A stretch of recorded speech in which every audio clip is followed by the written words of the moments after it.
Todos bienvenidos, Iglesia Bíblica El Rino.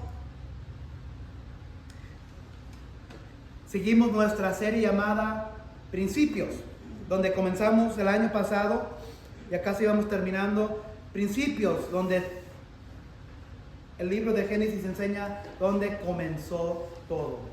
Muchas veces agarramos este libro llamado la Biblia, la palabra, y pensamos que es la historia del hombre. Pero si se acuerdan, en Génesis 1:1 comienza así: en el principio Dios creó la tierra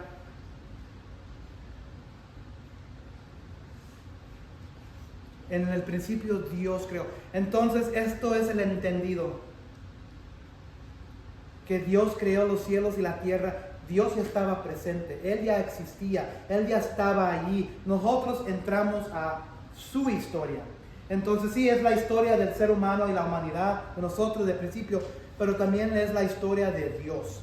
Es la historia de Dios, cómo hizo una raza para tener una relación con Él. Entonces abran sus Biblias al libro de Génesis capítulo 45. Génesis 45. 16 a 28 vamos a estar mirando.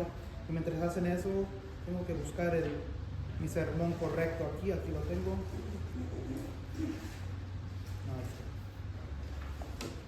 Génesis 45, 16 a 28.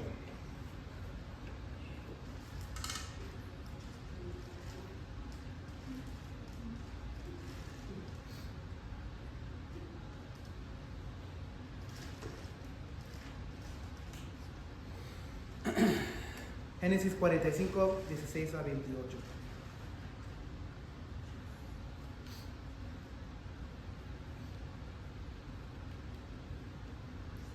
¿Cuánto necesitamos de Dios para vivir esta vida?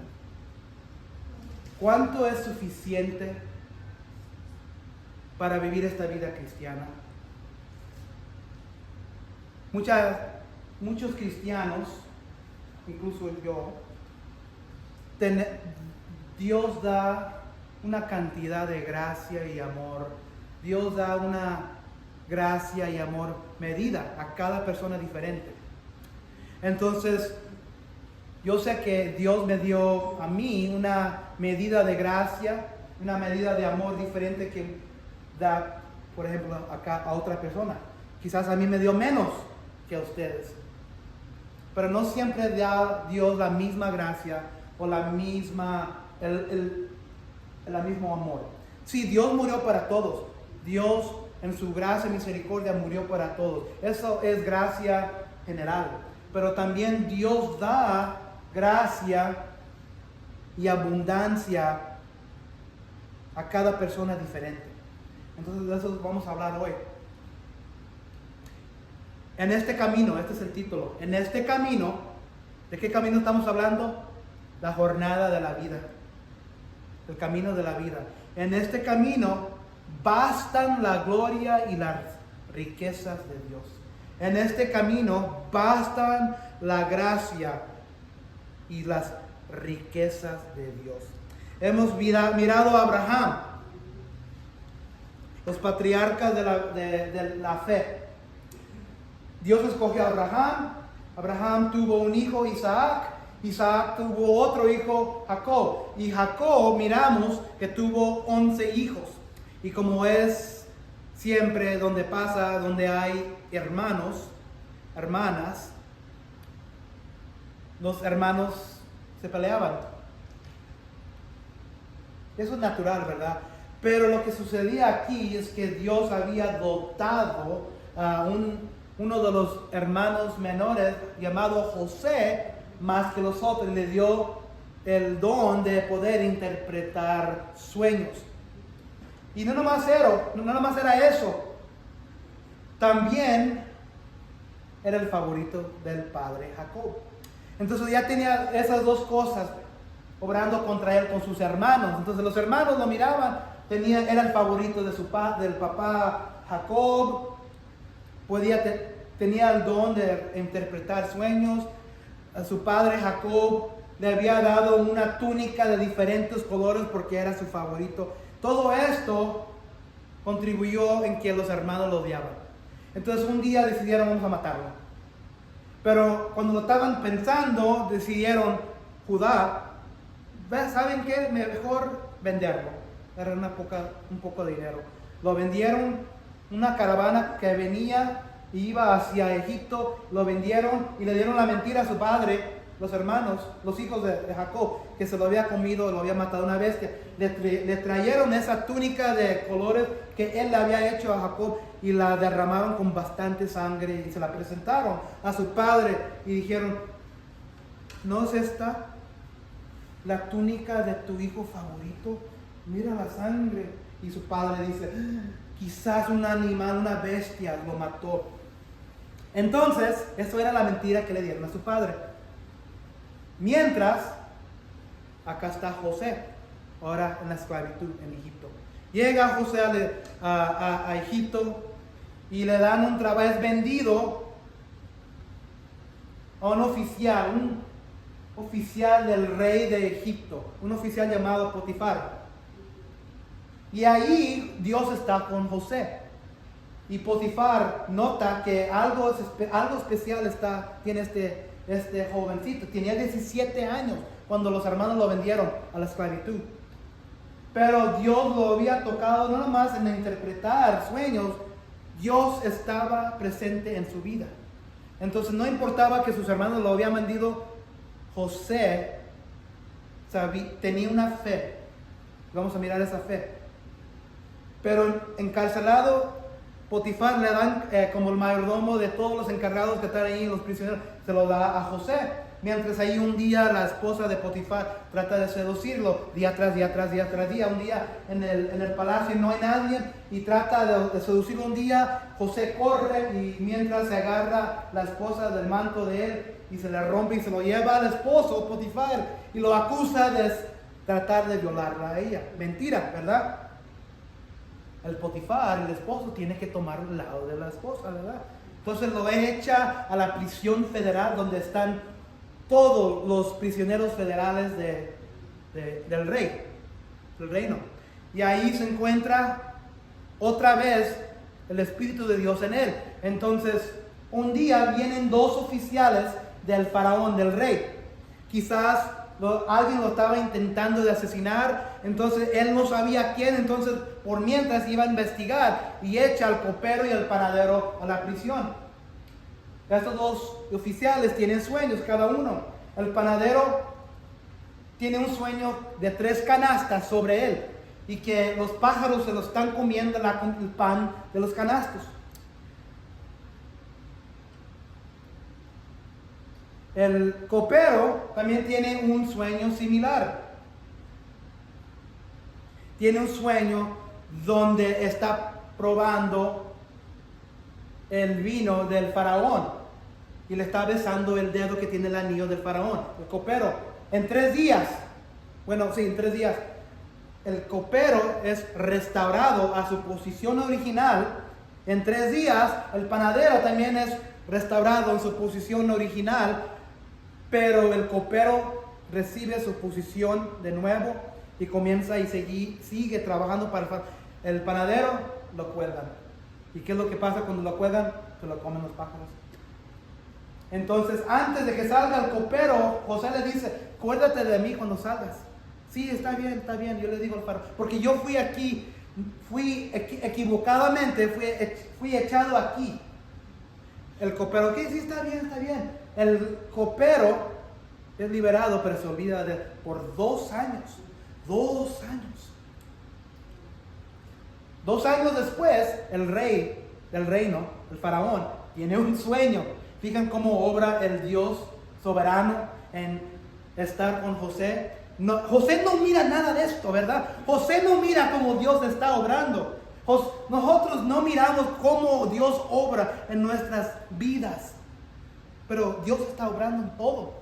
José no lo mira. Un día el faraón tiene un sueño. El primer sueño, salen 7 elotes del rey Nilo. 7 elotes Son elotes que el lotero estaría bien orgulloso de vender ahí en las calles de México. Pero luego después salen 7 elotes flacos, trasquilados, feos, y se comen a los 7 elotes maduros. ¿Cómo les gustan a ustedes los elotes? Maduro, delgado. A mí me gusta con todo, mayonesa, chile.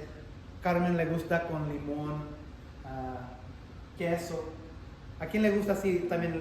¿Le gusta el elote entero o en vaso? Entero. A mí me gusta entero porque se pone más feo aquí en la cara, ¿verdad? Entonces los primeros 7 elotes que salieron del río Nilo estaban así enteros. ¿Se acuerdan quién iba? Cuando íbamos a México durante el verano, íbamos al elotero y el elotero nos preguntó, escoge el que quiera. Yo siempre escogía el más maduro, el más grande. Pero los 7 elotes delgados se comieron los 7 elotes grandes y macizos en el sueño del faraón y quedaron igual de delgados. Luego después otro sueño tuvo donde 7 vacas listos para carnicero, llenos de macizos, salen del río Nilo. Luego salen otras 7 vacas y las 7 vacas que salen son feas, delgadas, maltratadas, y se comen a las 7 vacas grandes y macizas y quedan igual de delgadas. Entonces el faraón, el rey, no encuentra a nadie en su reino que los pueda interpretar. Ding, ding, ding, ding, ding, ding, ding, ding. El copero, ay, sí, como me equivoqué. Faraón, rey altísimo de Egipto, perdóname, pero me acuerdo que cuando tú me echaste a la cárcel, cuando estabas investigando y luego después te diste cuenta que yo no tuve nada. Mientras estaba ahí yo había un hebreo y había también el panadero y ambos tuvimos sueños y él interpretó nuestros sueños y los dos se cumplieron exactamente como dijo el hebreo, dice el copero. Faraón inmediatamente va y saca al hebreo, José. Fíjense cómo Dios está obrando y José no lo sabe. El faraón le dice a José los sueños y José le dice, sus 2 sueños es uno. Los 7 elotes y las 7 vacas son 7 años. 7 años aquí y luego otros 7. Van a venir 7 años de abundancia, de bastante comida. Va a haber una abundancia para todos. Y luego van a venir después, va a venir una hambruna. 7 años de un hambre tremendo y feo que no va a haber en ninguna otra parte del mundo. Entonces no va a haber nada de comida. Entonces le recomiendo a usted, rey faraón, que encuentre a alguien que esté capacitado para gobernar todo eso, para que cuando venga el hambre todos vengan a Egipto. El faraón mira el espíritu, le dice a José, no hay nadie más que tenga el espíritu. Acuérdense que el faraón, el rey, es un pagano, pero mira el espíritu de Dios en José. No hay ninguna otra persona que esté capacitado y tenga el espíritu de Dios en él que tú. Tú serás mi gobernador. Solo yo estaré más grande que tú. ¡Boom! Miren cómo Dios está obrando. José gobernador. Pero no nomás en Egipto, todas las tierras que rodeaba Egipto había un hambre. Entonces, ¿quién está en la tierra de Canaán? Los hermanos y el papá de José. Y tienen que venir, van y compran para agarrar pan y José los reconoce, ellos no lo reconocen a él. Él les echa la culpa de ser espías, pero lo que está haciendo José, él está actuando como una forma de Jesucristo. Él va a dar una prueba. Les va a dar una prueba varias veces. Son espías, están aquí para ver la desnudez de la tierra, le dice él a ellos. Quieren ver aquí cómo pueden aprovecharse de nuestra tierra. No lo reconocen. No, venimos de Canaán, dejamos a nuestro padre atrás. Somos 10, uno se quedó atrás y uno ya no está. José. Entonces José le dice, vayan y agarren el menor que está en la casa, Benjamín, porque Jacob, el padre, ya no lo quiso dejar ir. Y así comproban que no son espías. Van y agarran a su hermanillo, Benjamín, regresan y José tiene un bufete, vamos a decir, con ellos. Están comiendo, bebiendo, están festejando los hermanos, y José los pone en orden de nacimiento. Y los hermanos están ¿cómo puede saber este hombre la orden de solo el hermano puede saber, ¿verdad? Pero ellos no sabían. Los deja ir otra vez y esta vez le mete la copa de plata a Benjamín, el menor de los hermanos, porque quiere ver si ellos han cambiado, a ver qué va a suceder cuando encuentren la copa en la bolsa de Benjamín, si lo van a dejar. No, llévatelo, que se quede aquí contigo, en la misma manera que se deshacieron de él, de José. En Génesis 45, la última vez, después de que Judá dé una exhortación hermosa, Judá le dice: no, yo me quedo por mis hermanos, porque ellos ya a este punto se han arrepentido de todo lo que han hecho. Ellos piensan que están siendo castigados por lo que le hicieron a José, todavía que eso no se da a conocer. Y la semana pasada miramos que José no se puede controlar, y ahí se da a conocer a sus hermanos. Y ahí se abrazan y le dicen: vayan a Canaán, vayan y agarren a mi papá y traigan todo para acá a Egipto. Yo les daré la mejor tierra, lo mejor de que tiene la tierra para ofrecer. Y es ahí donde comenzamos hoy la historia que continúa. En este camino bastan la gracia y las riquezas de Dios. In this journey, God's grace and riches are enough. Génesis 45, 16 y 18.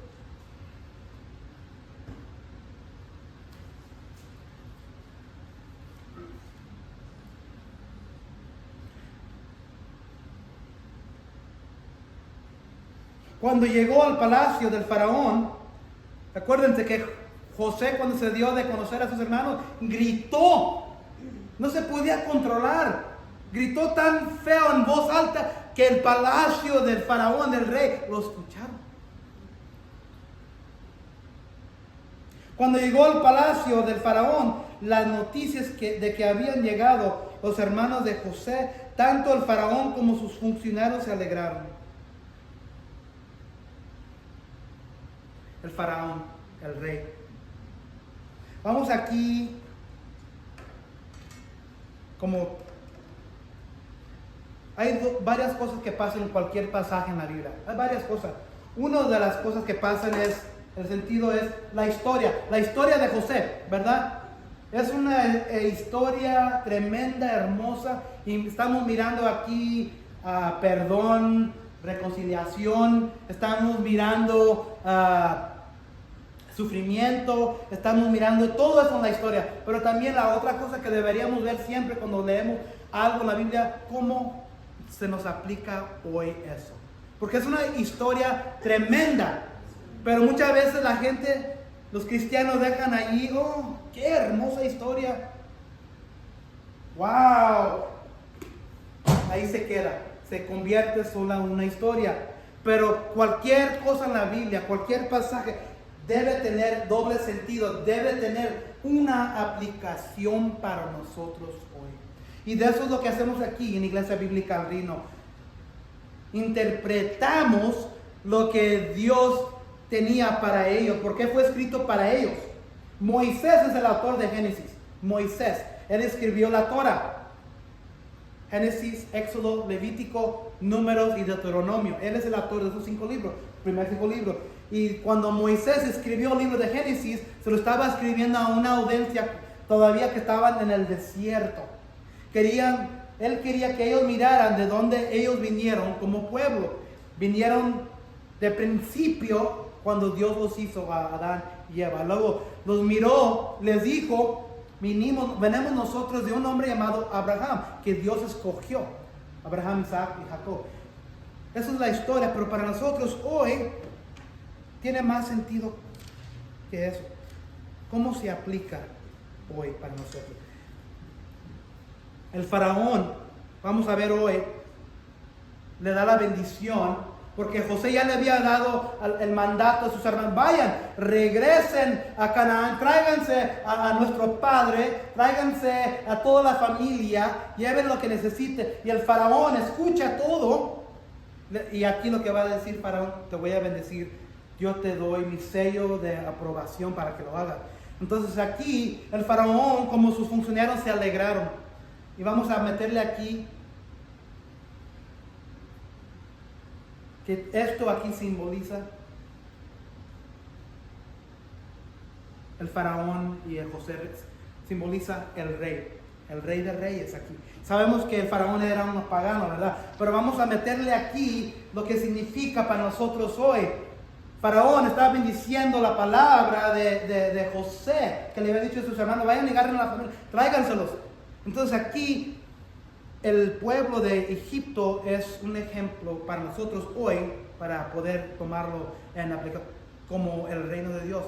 Entonces el faraón se alegra. Dios se alegra.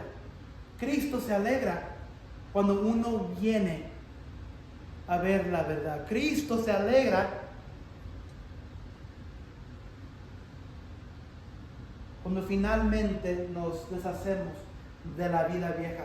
Cristo se alegra cuando estamos de acuerdo con sus verdades. Entonces el faraón se alegró, y el faraón dijo a José: ordena a tus hermanos que carguen sus animales y vuelvan a Canaán. Luego sigue el faraón: que me traigan a su padre y a su familia. Entonces José ya le había dado ese mandato a sus hermanos, pero el faraón lo que está diciendo: ¿qué es lo que ha hecho José para faraón? Todo. Si no fuera sido de José, todo Egipto hubiera muerto. En todo este tiempo, años y años y años, José, en su obra de manejar y gobernar Egipto con toda la abundancia de los 7 años, luego para que vengan todos los pueblos alrededor, le ha dado a Faraón. Ha gobernado la tierra de Faraón perfectamente. Entonces el faraón tiene bastante respeto para este hebreo. Entonces el faraón está bendiciendo, está poniendo su sello de aprobación. Sí, vayan, ordena a tus hermanos que carguen sus animales y vuelvan a Canaán, que me traigan a su padre y sus familias. Yo les daré lo mejor de Egipto y comerán de la abundancia de este país. Esta es la cosa: la vida cristiana no se trata de lo material. La vida cristiana no se trata del dinero.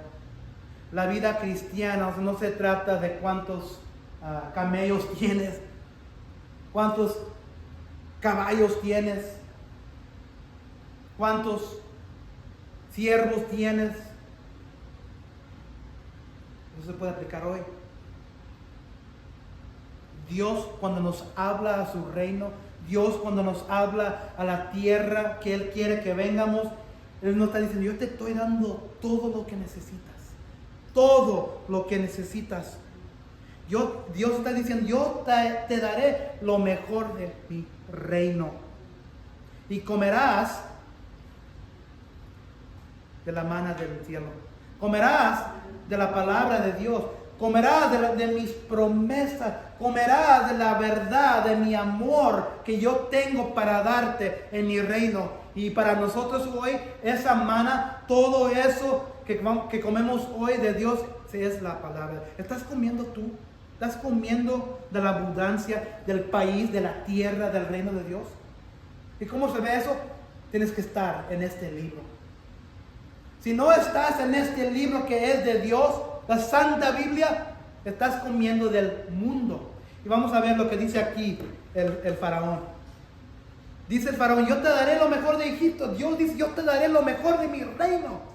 Yo te daré de comer de todo lo que necesitas para esta vida.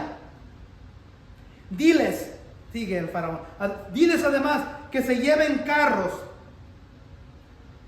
de Egipto para, no son los Fords o las Chevrolets o los Mitsubishis o las Hondas o las Toyotas. Son carros, ¿verdad? Los carros en la forma en inglés se dicen chariots, con caballos.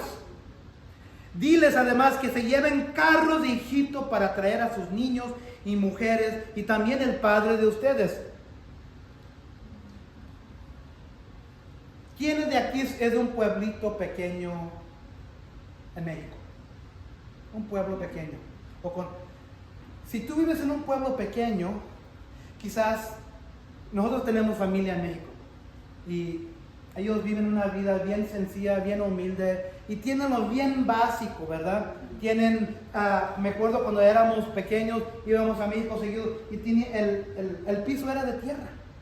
El piso era de tierra. El techo era de zacate y las paredes eran de lodo. Pero éramos bien alegres. Pero cuando venían, ahí viene mi papá, ¿verdad? Mi papá era de un pueblito llamado Tula. Cuando viene mi papá, ya sabemos cuando regresamos a México, ¿verdad? Ahí viene el que se cree muy americano, ahí viene uno de nuestros hijos, chistoso, ¿verdad? Viene en la troquita, una bonita, viene en un avión o algo así. Para uno que vive en ese mundo humilde, cuando uno viene de acá muchas veces se mira, tienen dinero, tienen cosas buenas, ¿verdad? Eso no es malo, eso es bueno. Lo mira, nuestro hijo, nuestra hija, nuestra familia, Dios los ha bendecido, ahora vienen a nuestro pueblo para visitarnos. Imagínense Jacob y su familia en un pueblito en Canaán y mirando carros de Egipto, camellos, caballos. ¿Qué pensarían ellos? Aquí viene alguien grande, aquí viene alguien importante, tremendo. Y el faraón le dice, no se preocupen por las cosas que tengan que dejar. Entonces el faraón le da el mandato, vayan y recojan a su familia, les voy a dar carros de aquí mismo, de Egipto, para que traigan a toda la familia, los niños, las mujeres, allá a su padre. Y aquí es algo clave, no se preocupen por las cosas que tengan que dejar.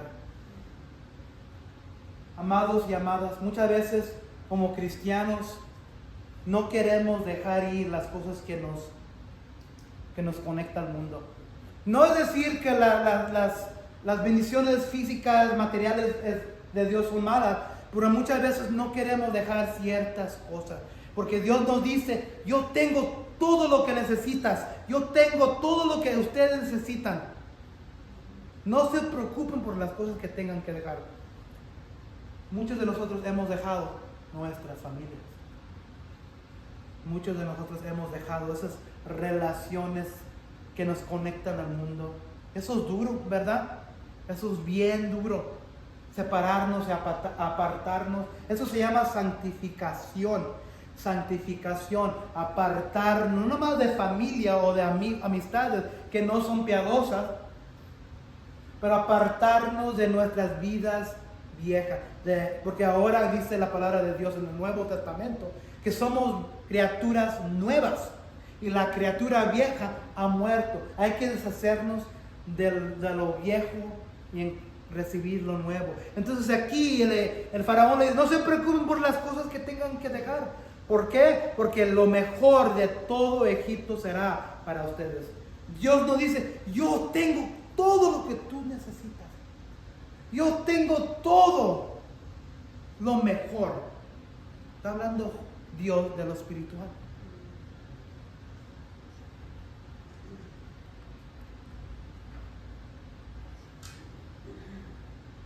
Otra vez el faraón, bueno, aquí no, este debe decir Mateo. Esas son las palabras de Jesús, diciéndole a las multitudes y a los discípulos, Mateo 6:31. Así que no se preocupen diciendo qué comeremos o qué beberemos, con qué nos vestiremos. Muchos cristianos viven sus vidas cotidianas así, preocupándose de las cosas que no pueden controlar. ¿Qué es lo que vamos a comer hoy? ¿Qué vamos a beber hoy? ¿Cómo nos vamos a vestir hoy? El faraón, el rey de toda la tierra, les dijo: dejen todo atrás porque yo tengo lo mejor de la tierra, del reino para ustedes aquí. Así nos dice Dios, así nos dice Cristo: dejen todo atrás porque yo proveeré todo para ustedes. Génesis 45, 19 a 20 dice: diles además que se lleven carros. Ya los dije ¿verdad? Porque lo mejor de todo Egipto será para ustedes. 21. Así lo hicieron los hijos de Israel. José les proporcionó los carros conforme al mandato del faraón y también les dio provisiones para el viaje.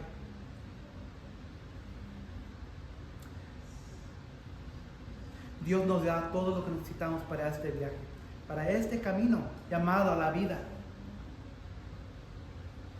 Dios nos ha bendecido tanto en la riqueza cuando recibimos a Cristo, que nos olvidamos que tenemos el Espíritu de Dios morando en nuestros corazones. Ese es el tesoro más grande del universo, que un Dios dejó su reino para vestirse de hombre, murió sobre una cruz de madera, se dio por nosotros, fue sepultado, resucitó por nosotros, y ahora es la esperanza para cada cristiano. Y después de ascender al cielo, envió Jesús al Espíritu Santo. El Espíritu Santo es el tesoro más grande que el universo tiene, si eres ser humano. Y muchas veces no lo usamos bien, nos olvidamos. Y el Espíritu Santo es una provisión para el viaje de nuestras vidas hoy. Además, a cada uno dio ropa nueva. Hemos hablado de esto antes. Cuando vienes a Cristo, cuando pones tu fe que Cristo murió por ti, Dios te da ropa nueva. Ya no eres criatura con vestidura vieja. El Rey de Reyes dice: te voy a dar mi ropa. Le dice a los ángeles: te doy mi ropa que dice, que habla, que corresponde a mi reino, y te lo pone y te da eso, te da la vestidura del reino que perteneces ahora. Entonces, cada uno le dio ropa nueva, pero aquí es la cosa: no siempre Dios da la misma medida a cada persona. Una vez el pastor principal se llama Justin Rocca. Él es bien dotado, bien dotado. Yo tengo bastante respeto de él. Es el pastor de la iglesia Houston. Él no usa nada de notas. Él tiene una memoria que puede, es como, tiene todo grabado. Yo no soy así.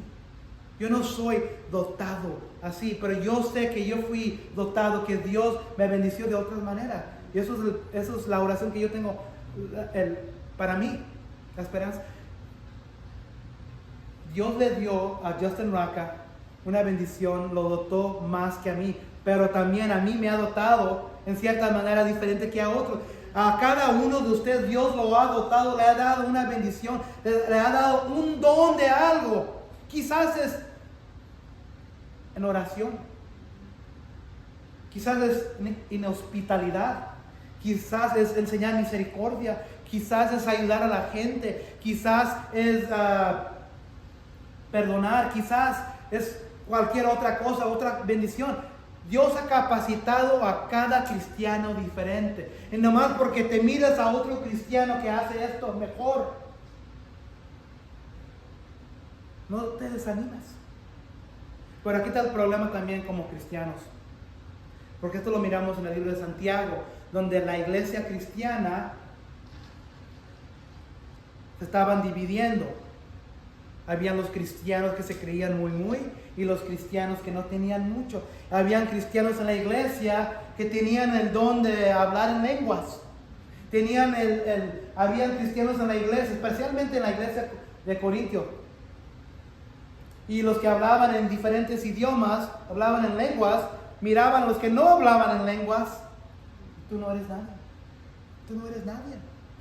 Si tú no puedes hablar en lenguas, tú no eres de Dios, tú no eres dotado. Pero el apóstol Pablo le dice, no importa que dice el apóstol Pablo, yo hablo lenguas igual de bueno como cualquier otro.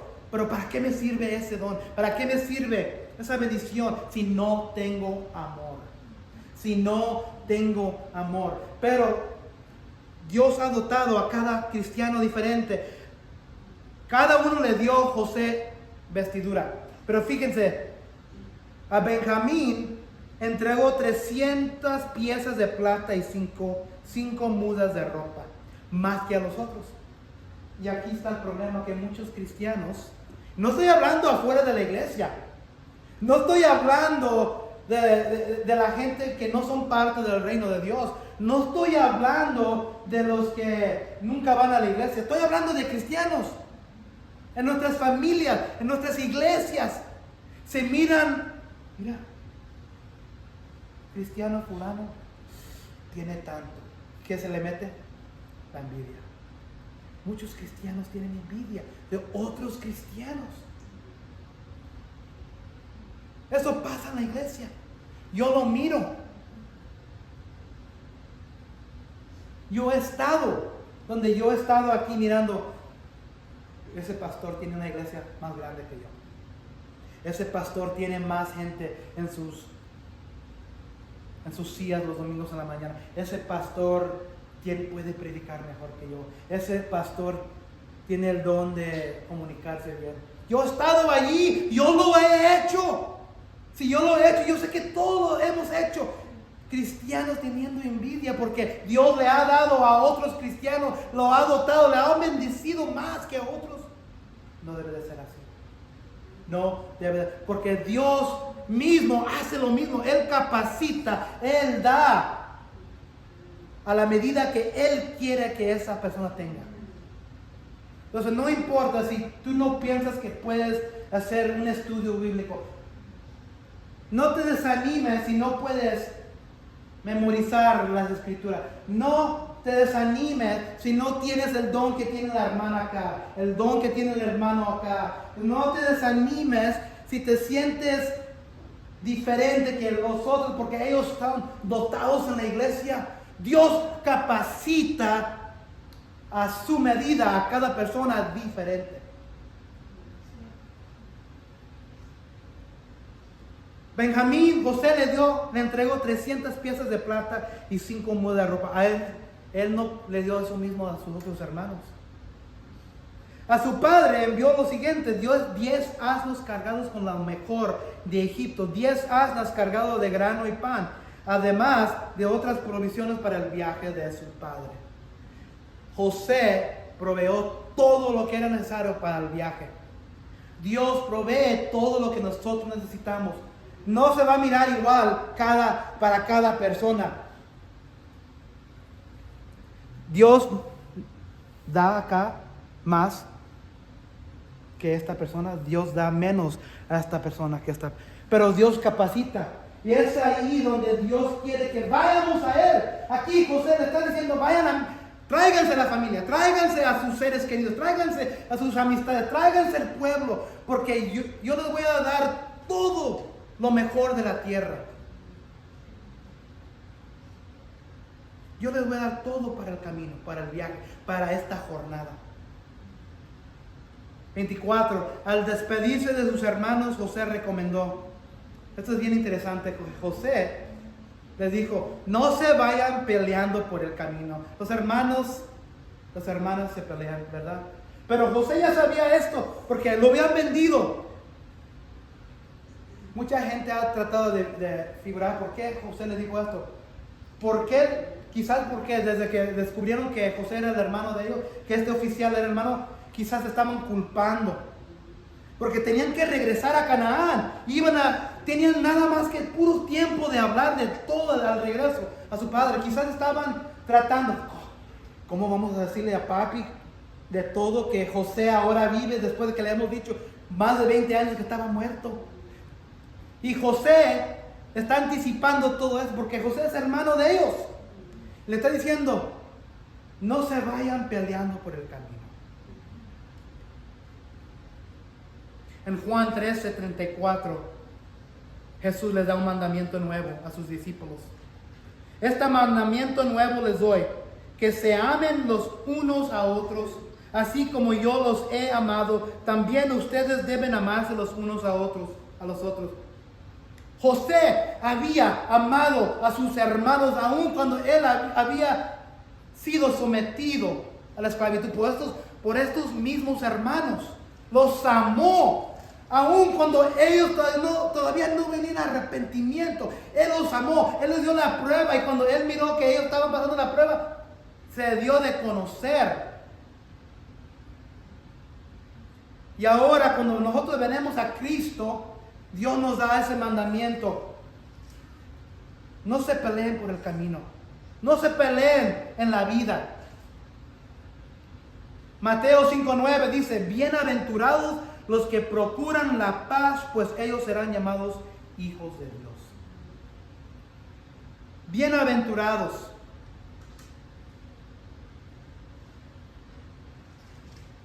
José le está diciendo a sus hermanos: busquen la paz.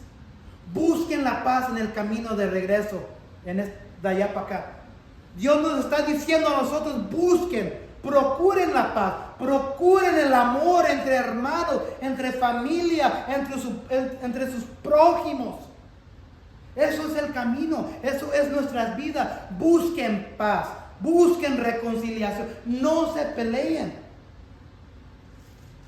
Juan 14:27 dice: la paz les dejo, dice Cristo.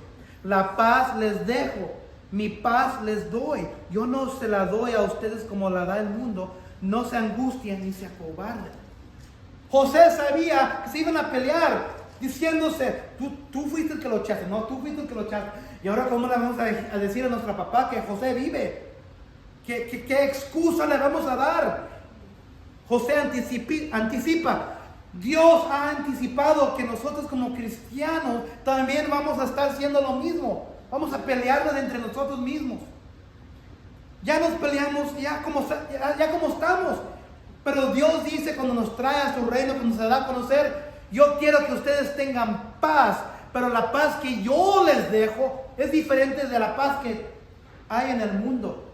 Esta es la cosa, que el dinero trae un paz por un rato, pero el dinero una vez se va.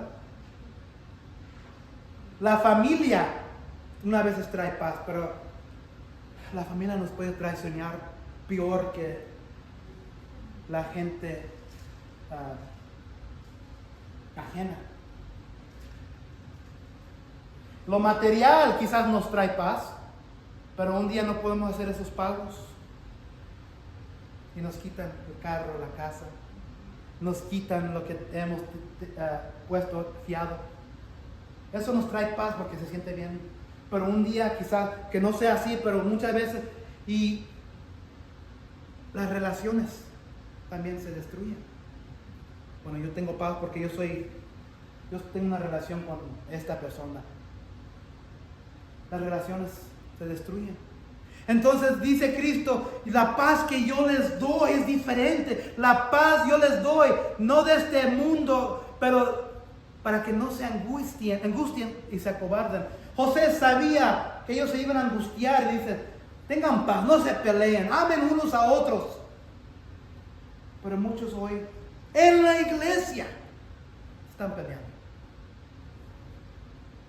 Yo ahorita en este momento puedo pensar en una situación donde yo conozco de hermanos, cristianos maduros, décadas de ser cristianos, se están peleando, se están dividiendo, no hay paz. Y me trae tanta tristeza, porque son amados hermanos queridos míos. No hay paz.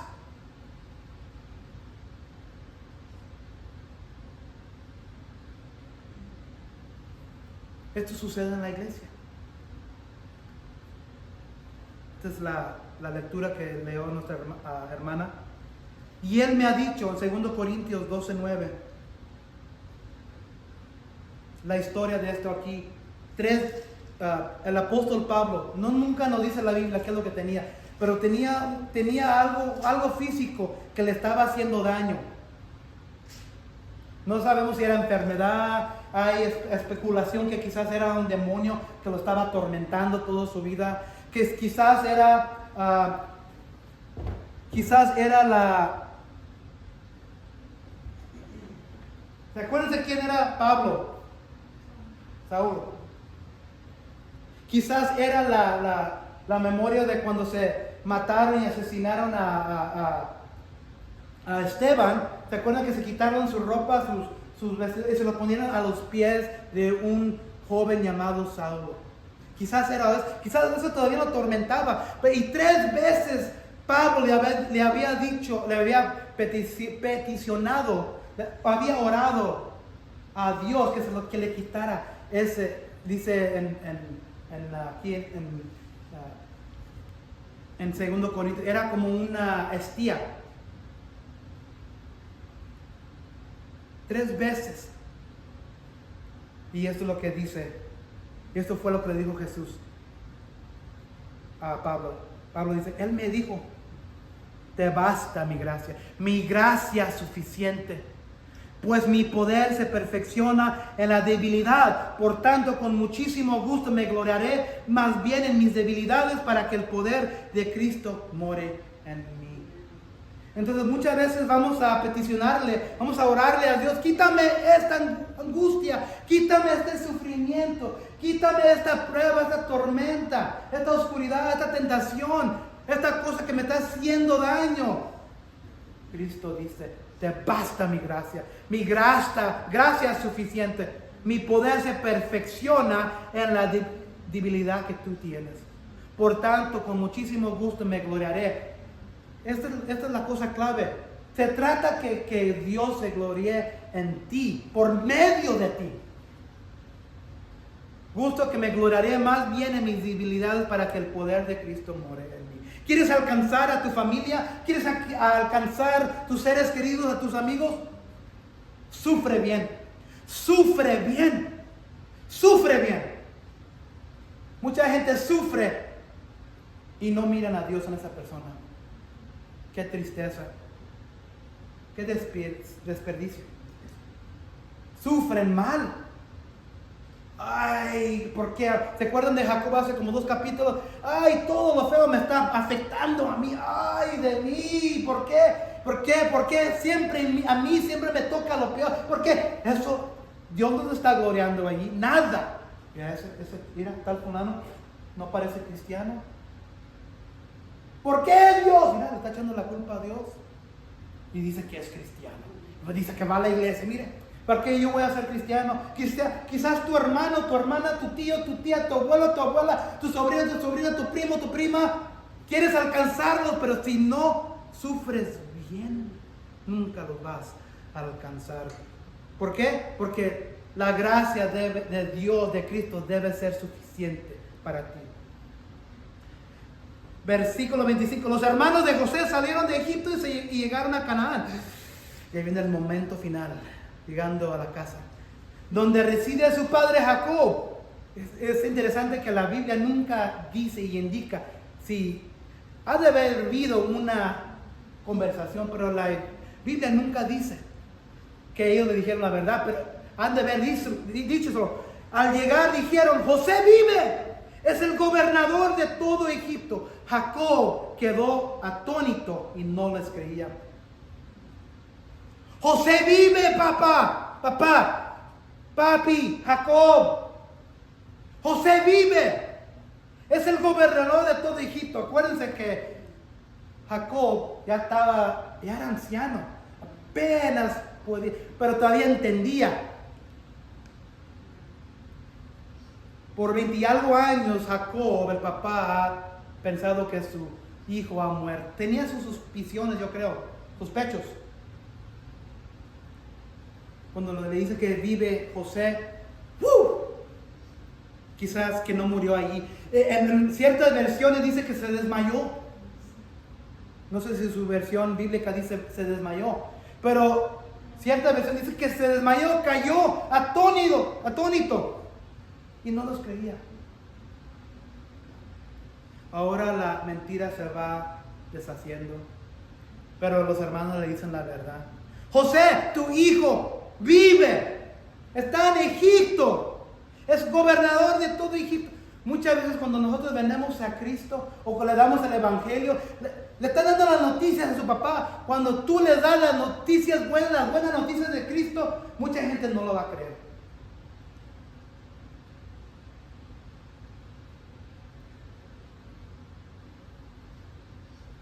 Cuando tú le das las noticias de Cristo, el Evangelio de Jesús a alguien, hay dos cosas que van a suceder. Uno, lo van a rechazar. Y eso no tiene nada que ver contigo. Nada. Nada. Y la otra cosa que sucede, lo van a aceptar. Tú solo eres la persona cargando las noticias. Y aquí los hermanos son solo las personas dando las noticias del Salvador que vive en Egipto, que tiene el pan de vida para darle. Se lo da a su papá. Papi, hay un Salvador en la tierra acá de Egipto. Es tu hijo José. Él vive. Mamá, papá, hermano, hermana. Cristo vive. Cristo vive. Créelo. Él vive para ti.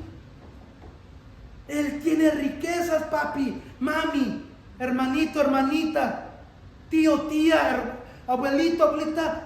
Jesús vive. No tienes que adorar, inclinarte, postrarte a lo que no vive. Jesús vive, está a la diestra de nuestro Padre hoy. Estas son las noticias que yo tengo que darte para que tú vengas y tú mires por ti mismo. Mucha gente no lo cree. Él no lo creyó de principio, quedó atónito. Es como se suspende la realidad. Dios es el que abre los ojos. Dios es el que abre los corazones. Pero fíjense lo que sucede. Pero ellos le repetían una y otra vez todo lo que José le habían dicho. ¿Se acuerdan de todos los carros y los caballos y los camellos que José y el faraón le habían dado a ellos? Y cuando su padre Jacob vio los carros que José había enviado para llevarlo, se reanimó. Esta es la cosa. Cuando la gente, tus seres queridos, que tú quieres alcanzar, miran las bendiciones que tú has vivido en Dios, cuando ellos miran tu testimonio, cuando ellos miran lo que Dios ha hecho por ti, cuando ellos miran la diferencia entre la persona que eras antes y ahora que eres hoy, cuando ellos miran la evidencia de Dios en tu vida, así igual que cuando Jacob miró la evidencia de que lo que traían sus hermanos, se reanimó. ¿Qué evidencia estás enseñándole al mundo?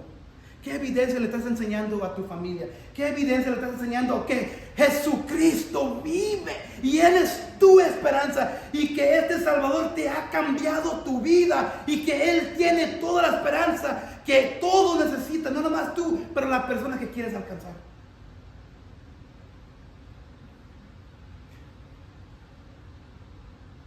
Cuando Jacob vio los carros que Jacob miró la evidencia del Salvador, miró la evidencia que traían los hermanos. Los hermanos habían sido cambiados y traen la evidencia y Jacob lo puede mirar. Tus seres queridos, ¿qué evidencia están mirando en tu vida hoy, en este momento? Que has sido cambiado, que hay un Dios, que hay un Salvador todopoderoso que está ahí para alimentarlos en todos los días de su vida, para que se reanimen en sus almas. 28, entonces exclamó: con esto me basta, con esto me basta. Mi hijo José aún vive. Iré a verlo antes de morirme. Iré de verlo antes de morirme. Cristo basta para toda nuestra vida. Cristo es suficiente. Colosenses 1, 13 a 20 dice esto: porque Él, que es Cristo, nos libró del dominio de las tinieblas y nos trasladó al reino de su Hijo amado, en quien tenemos redención, el perdón de los pecados. Él es la imagen del Dios invisible. En este momento Jacob no mira al Salvador. El Salvador está en otra tierra, pero hay evidencia. Entonces Él es la imagen del Dios invisible, dice aquí el apóstol Pablo. el primogénito de toda creación, porque en Él fueron creadas todas las cosas, tanto en los cielos como en la tierra, visibles y invisibles, ya sean tronos o dominios o poderosos o autoridades. Todo ha sido creado por medio de Él y para Él, y Él es antes de todas las cosas, y en Él todas las cosas permanecen. Él es también la cabeza del cuerpo, que es la iglesia. Él es el principio, el primogénito de entre los muertos, a fin de que Él tenga en toda la primacia, porque agradó al Padre que en Él habitara toda la plenitud, todo en Cristo. Y por medio de Él reconciliar todas las cosas consigo, habiendo hecho la paz por medio de la sangre de su cruz, por medio de Él. Repito, ya sean las que están en la tierra o las que están en los cielos. En este camino bastan la gracia y las riquezas de Dios. Filipenses 4:19, la lectura que hizo nuestra hermana. Así que mi Dios les proveerá de todo lo que necesitan, conforme a las gloriosas riquezas que tiene en Cristo Jesús. En este camino es suficiente todo Dios para ti. En esta jornada basta la gracia y la riqueza de Dios en tu vida. ¿O todavía estás dependiendo de otras cosas? Dios no dice, deja todo. Mi gracia es suficiente para ti. Padre Celestial, si hay alguien aquí que nunca ha aceptado la gracia y el perdón y el amor que Cristo trae en la cruz, si hay alguien aquí que nunca ha puesto su fe, su conocimiento en un Salvador que tiene todas las riquezas eternas para nosotros en la vida que viene, y que Él nos da todo lo que necesitamos en esta vida, en esta jornada, en este camino, para proveer todas nuestras necesidades. Te pedimos, Señor, que obres en el corazón, abras, que le quites las escalas de los ojos, de los corazones, para que vengan al arrepentimiento de la misma manera que estos hermanos vinieron al arrepentimiento y luego fueron y buscaron a su papá para decirle las noticias nuevas del Salvador que hay en esta tierra. Las noticias que nosotros tenemos, Señor, es que vino un Salvador y murió y sufrió por nosotros. Nos cambió y damos evidencia en cada manera que vivimos. Y esa evidencia se la traemos a la gente que queremos alcanzar. Mira, Jesús vive, Cristo vive. Mira lo que Cristo ha hecho en mi vida. Vamos a buscarlo. Te pedimos que esto sea el anhelo. Si hay alguien aquí que quiera hacer eso, que levante su mano, que me busque después, que te busque a ti, Señor, en el nombre de nuestro Salvador, que hizo todo. En Él fue todo suficiente. Cristo. Amén y amén.